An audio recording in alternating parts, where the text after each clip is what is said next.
Thanks, sir. What my colleagues on the other side of the aisle fail to understand is that we have already seen the success of the Tax Cuts and Jobs Act that President Trump signed during his first term. We know that it worked. By lowering the corporate tax rate from 35% to 21%, we gave businesses the ability to reinvest in their communities and create jobs for the American people. If this amendment passes, the money that's been flowing into our country because of President Trump's tax cuts will be stopped at the border. Businesses will again hold their dollars offshore. This helps absolutely no one in my district. And where woke ideology collapses under its own weight, thinking that we can tax our way to economic salvation. The amendment would prevent the Ways and Means Committee from continuing to deliver the economic wins from the historic Tax Cuts and Jobs Act by jacking up the corporate tax rate. Anyone who has taken Econ 101 knows this just means less jobs and higher costs for consumers. If America wants to be an economic powerhouse, our tax structure needs to reflect that. But this amendment, it's two-faced. Let's not pretend like Democrats are suddenly concerned about foreign investment.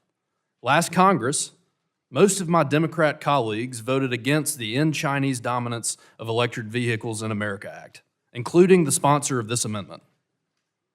That bill would have closed loopholes that benefit Chinese billionaires with ties to the CCP.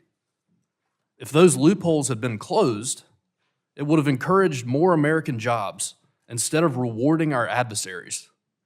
I am disappointed so many of my Democrat colleagues opposed this important bill.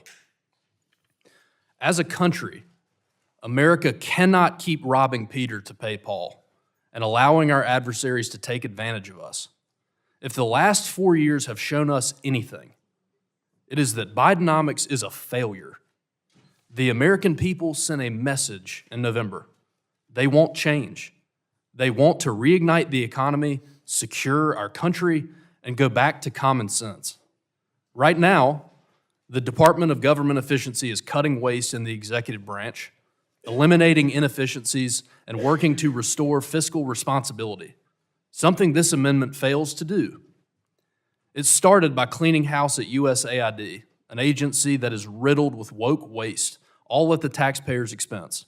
Just to name a couple of these programs, USAID spent $1.5 million to a Serbian LGBT group.